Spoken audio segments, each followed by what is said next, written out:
Quran Surat An-Nisa ayat 24 bagian ketiga. Kita artikan pula kalimat ghairu muhsifin dengan bukan berzina. Karena pokok asal dari arti muhsinin ialah dari sofa, yaitu orang yang menumpahkan air. Di sini ialah orang yang menumpahkan air maninya dengan tidak memikirkan halal haram. Oleh sebab itu, jikapun ada harta benda dan sanggup membayar perempuan berapa saja, lebih baik digunakan untuk membenteng kehormatan diri dengan kawin. Jangan digunakan harta benda itu membeli kehormatan perempuan guna menumpahkan air mani dengan tidak berketentuan. Dalam ayat ini sudah tersimpan suatu peringatan bahwa kemewahan lantaran kebanyakan harta benda kerap kali menyebabkan orang tak dapat lagi mengendalikan hawa nafsu dan syahwatnya. Sehingga apabila dia melihat perempuan cantik, nafsunya hendak mempunyai terus perempuan itu. Tidak ada yang akan menghambat sebab uang banyak atau dia adalah orang yang berkuasa.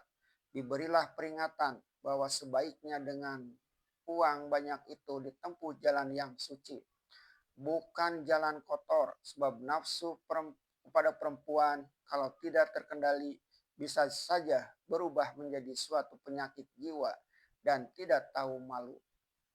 Maka barang apapun kesenangan yang kamu dapat dari perempuan-perempuan itu, berikanlah kepada mereka mas kawin, karena sebagai suatu kewajiban. Artinya, dengan sebab perkawinan terdapatlah kesenangan atau ketentraman diri. Sebab hidup terpencil seorang diri telah mendapat teman hidup. Niscaya wajiblah penyelenggaraan istri itu dibayar dengan sepatutnya. Mulai kawin dia dinamai mahar atau sodak atau mas kawin. Setelah bergaul serumah tangga, wajiblah membayar nafkah. Itu adalah kewajiban yang tentu ditentukan oleh Allah. Tidak boleh nikah dengan tiada pakai mahar dan tidak boleh pergaulan dengan tidak memberikan nafkah. Karena kita sebagai laki-laki telah diberi kesempatan bersenang-senang atau istimta dengan perempuan itu. Tapi setelah kewajiban itu dipenuhi dan disadari, namun patri sejati dari sebuah rumah tangga janganlah dilupakan. Sebab itu datanglah lanjutan ayat. Tetapi tidaklah mengapa kamu berkerinduan sesudah ada ketentuan. Alangkah indahnya bunyi ayat ini. Utang yang wajib dibayar hendaklah dibayar. Tetapi setelah tentu pasti pembayaran utang itu selalu terbuka bagi cinta sama cinta. Ridho meridoi menjadi patri mesra dari satu pergaulan. Sebab harta itu telah hartanya. Tentu dia berhak untuk menghadiahkannya kembali.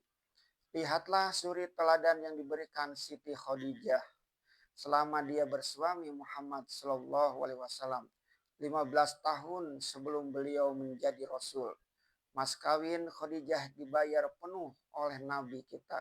Tetapi setelah mas kawin itu dibayar dan telah bergabung dengan hartanya yang lain, akhirnya bukan jiwa dan raganya saja yang diserahkannya kepada suaminya, bahkan hartanya pun sekali. Sehingga perbelanjaan Rasulullah di dalam melakukan dakwah Islam di zaman perjuangan pertama sebagian besar adalah dari harta Khadijah. Tidak dihitung lagi pembagian kepunyaan sebab sudah jadi punya berdua. Bahkan seluruh kehidupan adalah kepunyaan berdua.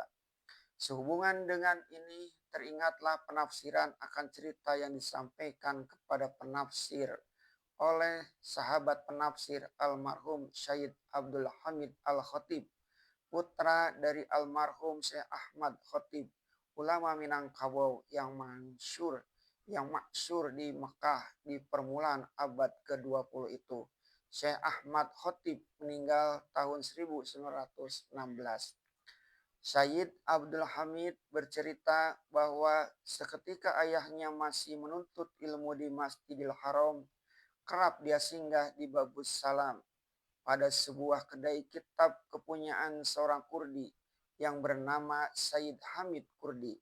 Dia singgah di sana membeli kitab-kitab yang penting.